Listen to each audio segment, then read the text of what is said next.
Hello, everyone, and welcome to the African Leadership Konnect. My name is Michael Nimoh, and I will be your host. On today's episode, we will be discussing building a personal brand as an entrepreneur or leader, and our guest is Richard Mwebesa. Richard is an experienced professional with over 14 years experience. He is currently the business development manager for Britam Insurance Company Uganda Limited, and also the author of Out of the Crowd, the ultimate guide to mastering the act of standing out. Richard, welcome to the African Leadership Konnect. It's a pleasure to have you join me. Thank you, Michael. The pleasure is all mine. Most humbled that I was invited to share some experiences and some information about building a personal brand. Thank you, sir. The pleasure is all mine, Richard. So let's just delve straight into it by you telling us a bit about yourself, your professional experience, and how it has led you to your current role as business development manager. Oh, thank you, Michael. Richard Mwebesa has been around since 1983, at the 9th of April. I have been exposed to sales and marketing in my life, my lifestyle. I, of course, went to school with the support of my parents, and graduated with a bachelor's, my first degree in management science, marketing option with Chambogo University. Then, of course, proceeded to do a master's degree MBA with the Makerere University. That said, I always had a passion for selling, moving things from one point to another, and of course working with people and meeting and relating. My passion for sales was birthed in my early times when I was a child in my primary school, because as a love of arts. I loved music, I loved movies, I loved videos, I loved to interact. I was an outgoing person. So it's no surprise that I ended up making a choice to work in that space. I got hired my first job with a technology company called Technobrain, and worked there for 3 years and was headhunted by Lion Assurance, an insurance company in Uganda, as a marketing officer. Of course, grow through the ranks to assistant manager, and later transition from Lion Assurance to Britam, where I'm currently the business development manager. My passion is to meet people and to set up systems, and of course to sell value and ensure that the value is delivering true purpose and fit for that purpose to various individuals. In my walk of life and work, I've met a number of people. I've learned very many lessons, but one of them, which is very much important, is how to establish a brand. Because we work with people. Brands are for people. They are for people. They are for people every day, anytime. The value they bring is for people, and the value that is received is received by people. So personal branding and brands, for the lack of a better word, is about people. Thank you, Michael. Thank you, Richard. Yeah, sales, it's not easy. I'm into sales myself. So 14 years in sales, that is a significant achievement. People are always asking me, man, of all the jobs related to business, why sales? That pressure of hitting targets and those kind of things. So it's very interesting to see a fellow salesperson also here. Thank you, Michael. Much appreciated. Yeah, thank you, Rich. Thank you, Richard. So now let's go into the topic of the day, building a personal brand. So my first question to you is, what is personal branding, because that is the center of our discussion today. So I think it would be very good for us if you could give us an explanation of what personal branding is. Well, thank you, Michael. Personal branding is a cautious and conscious intention, effort to create influence, public perception of individuals or people, positioning them as an authority in a particular industry or space, and with the purpose of elevating their credibility. The definition is quite a mouthful, but I'll just focus on the key operative phrases there in the definition. That's one, it is cautious and conscious. There's intentional effort, influence, public perception, positioning, and authority and credibility. If you have those words underlined within the definition, then you have it right with the personal brand. But what is key to note is that a personal brand is personal in nature. I cannot say that my personal brand is going to be transferred to Michael or any other person. Your personal brand is personal in nature. It is the you, and this denotes your identity. Within personal branding, identity is a key underlying factor because you can be recognizable and seen world over. We have about 7.8 billion people thereabout. But every person is unique. Every person is distinguished. Every person is authentic in their own right. Every person has their unique personal brand. That denotes their identity, that denotes their originality, that also qualifies them to be who they truly are. Because we are created by God as human beings, and we are not human doings. Because you're a human being, we live in a state of present continuous. So you have to be as a person. So meaning that your personal brand is built, grown, nurtured on a daily basis within your timeline on earth. So personal brand is quite interesting. And I'm glad we are demystifying the narratives, and hope will provide the context about personal brand. Thank you, Michael. Thank you, Richard. So yeah, there are a lot of things you mentioned. The definition was quite mouthful, but thanks for taking the time to also let us know the key things to look at, like it being conscious and intention. There's supposed to be the thought of influence, public perception. Then there's positioning, there's authority, and others that you mentioned. So we'll get more. I think during the course of this discussion, you have the opportunity to explain further some of these terminologies that you mentioned and make it very easy, much easy to understand for some of us. Thank you very much. So thanks for the explanation. Why should personal branding, or why should branding be important for a leader or manager? Thank you, Michael.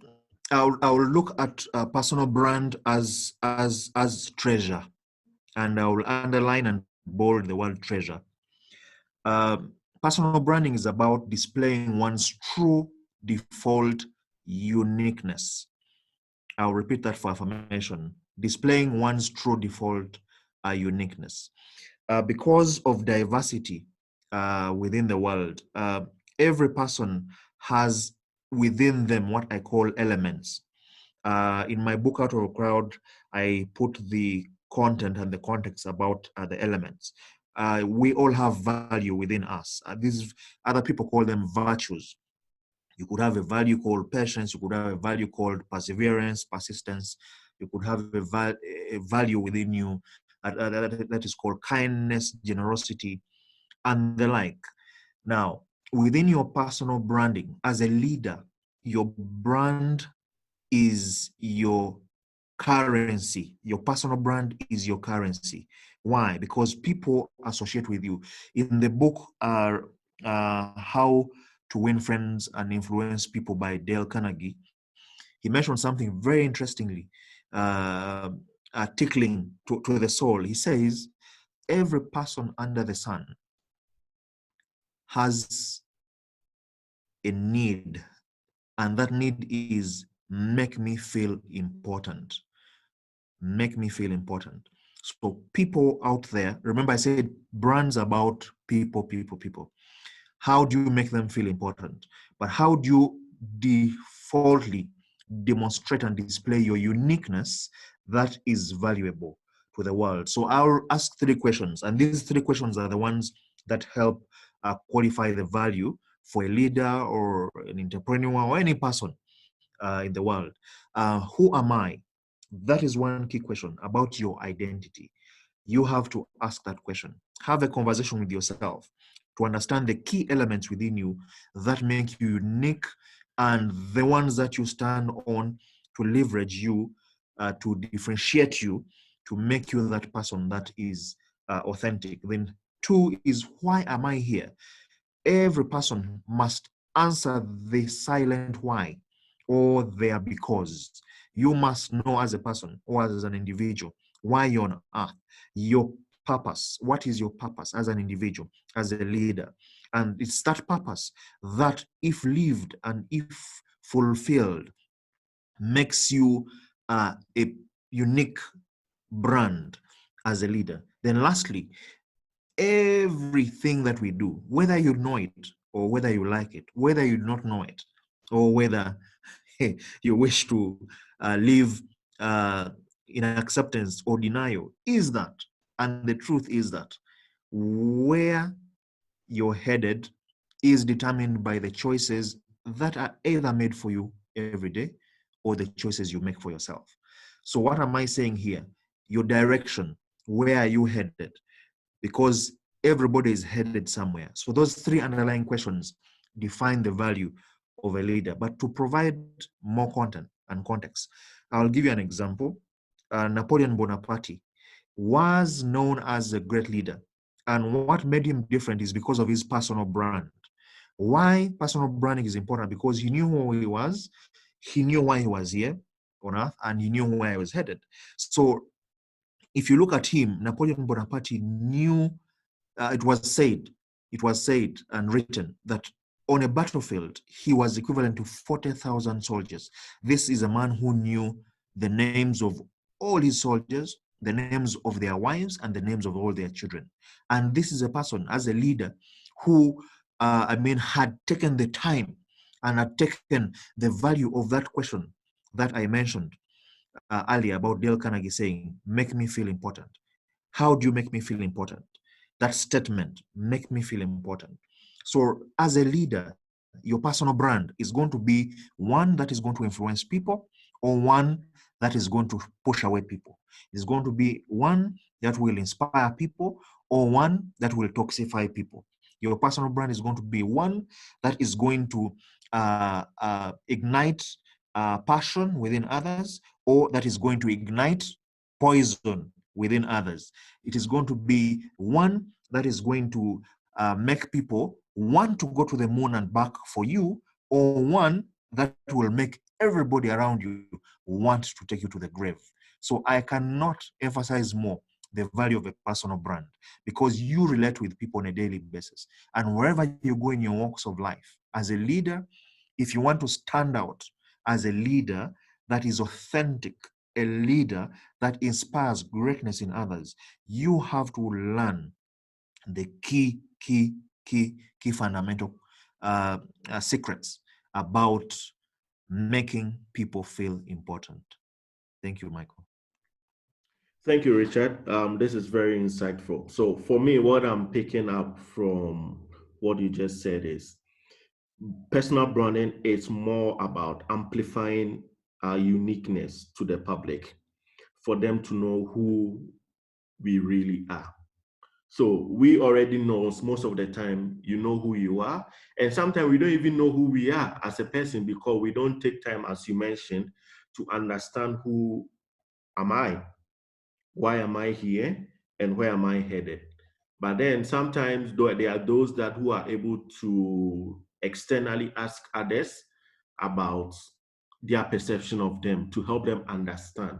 Because as you mentioned, sometimes as a leader, the way you interact with people, the way you think you're interacting with people is different from the way that they perceive you or they see you. So you might think, oh, my people love me, I'm very caring, but then for some of them, you are aloof, you are very distanced, because for them, they see who you are. So I'm picking up a lot. And as you mentioned, this personal branding has so much impact on our leadership, because it's either the people you lead fall in love with you or they hate you because of the personality that you exude or the what you exude. I don't know if I was able to caption it very well here or summarize it very well here. Affirmative, Michael. You have summarized it on point. You mentioned something interesting about perception. In marketing, we have a phrase that says perception is reality. And I will just provide a little more insight on that statement. Uh, well, you cannot give what you do not have. And guess what? Your personal brand, remember I mentioned, is about amplifying or leveraging your key elements, those virtues within you. So you cannot give what you do not have. So what is it about? Projection, the mirror. When you are mirroring something that is within you of value, it is going to attract others. And guess what? Robert Greene says in the 48 Laws of Power, one of the laws that he mentions, he says that when you are working with people, ensure that you do not portray an image that you're flawless. You have to have some level of vulnerability. I'm a Christian, and I mean, if God had sent laws through Moses and many things, and prophets to tell people, but until that level where he said, I'm sending my only son, who was God himself, Jesus. I mean, he came down to our level and became vulnerable. And because of that vulnerability, he became man, and of course died for man. And guess what? It was sorted. So what am I saying here? Within your personal brand, you have to come down to that level where you have a conversation with yourself. Michael, you mentioned something that, well, you may not know. First of all, self-awareness is key in personal branding. You must have a conversation with the people that you know will give you candid, honest feedback about who you truly are. Guess what? It's interesting. A picture cannot see itself in the frame, but it's the other people out there that see clearly. There's that part about every leader, every person, that they do not know about themselves, but it is clearly, glaringly obvious to the world. So you need to get that feedback for people to tell you, look here, you are this person.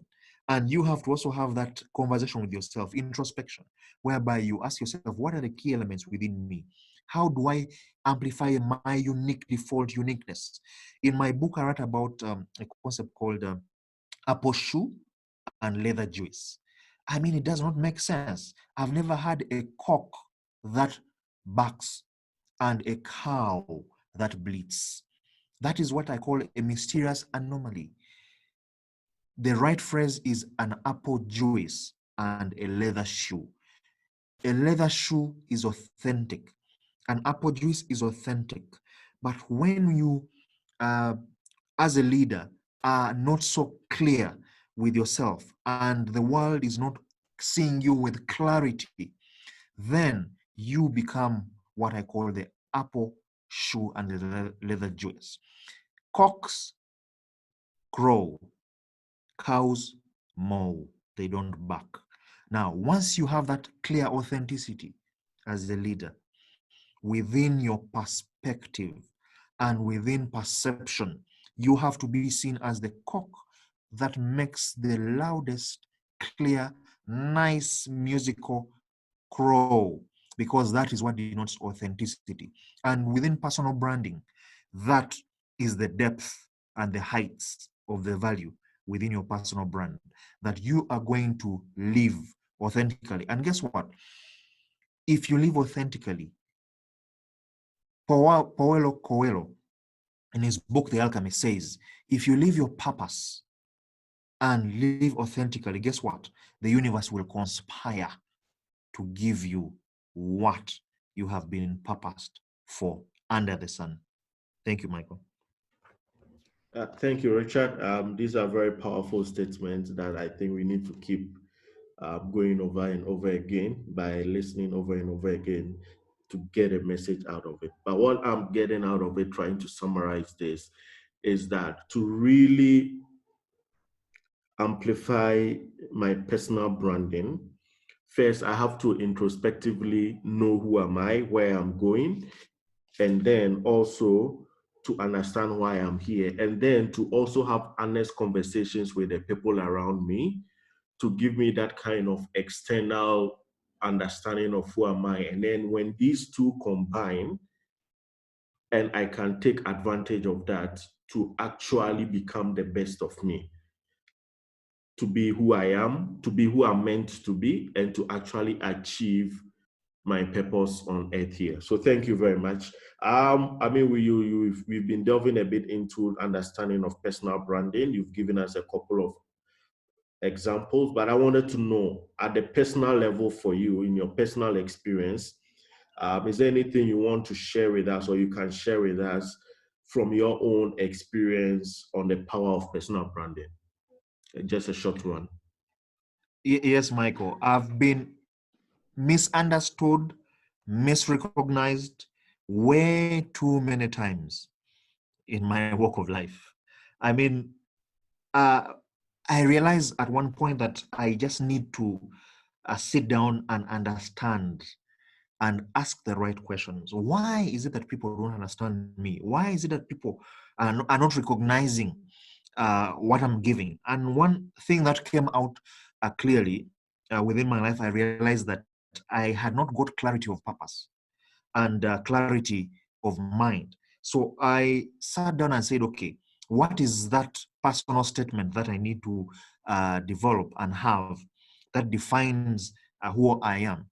Because you see, as we go out there, we are projecting an image, and that image is what the world is seeing. So if it is not clear today, if you say I am this and tomorrow you're that, when you lack that consistency, you get lost and you become oblivious. So I had to develop my personal statement, and I said, I will live simply, love, impact others for goodness. So it was clear that my life had to be for good, to impact others for goodness. So whatsoever I did, because I realized if you do not stand for something, you're going to just fall for anything that comes your way. So my choices had to be clearly developed. So my personal brand had to change. Because I had now said I am going for goodness, this enabled me to overcome fear and doubt. Its cousin brother. Doubt is a cousin brother of fear. And I knew that every decision I would make had to be for good. And I would not fear going towards the side of making a wrong decision of bad. Then two, I had to prioritize my priorities. I learned that priorities are always competing every day. So I changed and said, let me prioritize my priorities. Then lastly, what I did is I changed the company I kept. I realized hang around 10 idiots, you become the 11th idiot. That's the law of association. So I changed the company I kept and was cautious and deliberate. Remember, I said personal branding is about a cautious, intentional effort. So I had to change my company. Some of the friends I had that time said, Richard, what's happening? You're no longer coming to hang out with us. What's going on? I realized that I had to stand for something. And that is all I can share about my experience. Yeah, thank you, Richard. I think I agree with you, especially more about the company we keep, because the company you keep is a reflection of also who you are, because at some point it begins to rub off you, because I think I've heard it somewhere that they said you are an average of the company you keep, of the people you keep. So you find out that soon you become like them, you start talking like them, you start acting like them. So you have to really know what you want, see whether the kind of people you are moving around with are the kind of, is who you want to be. Then either you change your company in terms of the people you keep around you, and you find a new one, or you build a new one if you can't find it. So that is really true. And I think when once we have a personal branding, or you make a statement of intent, it makes it easy for people to really understand you. There's this documentary I started watching. I love football, about Anelka, and they've titled it "Misunderstood," where they are going through his career as a footballer. And one thing that was very clear, or glaringly clear, was that when he was very young, people never got to understand him, because at that point there was no one to guide him to speak clearly, and the people that he was dealing with did not have that opportunity to really get to know who is this guy. So now, retrospectively, all the friends are talking and saying that yes, these guys never understood how this guy operates, how he talks, how he acts, because he had a very strong personality. So I think the same thing is very true of us. And I like one thing you said, I picked up from what you were saying, was I tried to summarize this myself, is that I have to be true to myself and then live it consistently. So when I know what I stand for, I have to live it consistently. This is very powerful. This is very powerful. Thank you very much.